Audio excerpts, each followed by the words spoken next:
তোমরা তো দেখছোই আমি কলকাতায় এসে শুধু ঘুরে বেড়াচ্ছি, কখনো বান্ধবীদের সঙ্গে, কখনো মা বাবার সঙ্গে। তারপরে মেলা ছিল, বেশ মজায় গেল এবারের কলকাতা।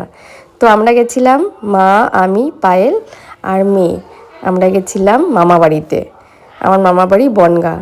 আর বনগাঁতে যাওয়ার সময় আমরা ট্রেনেই যাই। আর রাস্তার এই ট্রেনের দুপাশে এই সবগুলো দেখতে বেশ ভালো লাগে। ছোটোবেলায় তো মাসে 3বারও গেছি আমি।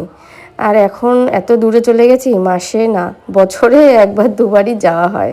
তো আমি জিনিসগুলো খুব মিস করি। তো বনগাঁয় পৌঁছে গিয়েও আমাদের কিন্তু দুটো আরও অটো নিতে হয়। এখানের অটোতে জানো 3জনের সিটে 4জনকে বসায়, খুব চেপে চেপে নিয়ে যায়। আগে তো এভাবে যেতাম, এখন শিখে গেছি। এখন ওই 4টের টাকা দিয়ে 3জনে বসে আরামসে যাই। তো যাই হোক, দেখো প্রায় পৌঁছে গেছি। তো এটা দেখো আমার দাদু দিদা, আমার মামা মামি বানিয়ে রেখেছে মূর্তি, খুব সুন্দর, পুরো অ্যাকুরেট। আর এটা হলো আমার মামার বাড়ি।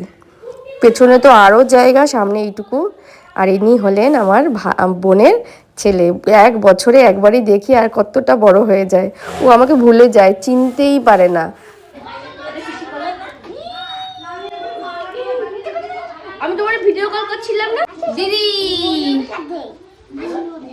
দিদিকে একটা হাগ করে দাও, একটা কিসি করে দাও, দিদিকে একটা কিসি করে দাও, হ্যাঁ চুমু করে দাও। ওরে বাবালে, কি মিষ্টি কি মিষ্টি লে।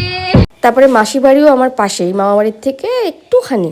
তারপরে ওখানে হেঁটে হেঁটে গেলাম আমরা 3জনে। মাসির গাছে সবেদা লেগেছে, বেল লেগেছে। মাসির রোদ্দুরে বসে ভাত খাচ্ছিল আর আমরা ফটো তুলছিলাম। কি সুন্দর তাজা তাজা সবজি, এটা পালক। পাশে ছিল মটরশুঁটি, সর্ষে, মানে এগুলো দেখেই মনে হচ্ছিল আমি এখনই ছিঁড়ে এখনই রান্না করে খাই। তাজা জিনিস এত, মানে ক্ষেতের থেকে তুলে তুলে খেয়েছি একটা টাইমে। আমার তো ভীষণ ভালো লাগে এই ব্যাপারগুলো। এখন তো কিছুই পাই না। তো আমার কুহু দেখো ভীষণ মজা পায় গ্রামে আসলে, ছাগলের সঙ্গে খেলবে। বোনের বাড়িতে একটা কুকুর আছে, ওকে একটু ভয় পায়, বাকি মাঠে দৌড়ে বেড়ায়, ভীষণ আনন্দ পায়। আমি ছাগল দেখলে এখানটা পেট করতে লাগছি, কিন্তু কুকুরের সময় আসলে আমি পেট ভয় পাবো। আজ এইটুকু ব্লগ থাক, পরের ব্লগে আবার দেখা হবে তোমাদের সঙ্গে। সবাই সুস্থ থেকো, নিজেদের ধ্যান রাখো। প্রচণ্ড ঠান্ডা পড়েছে, টাটা।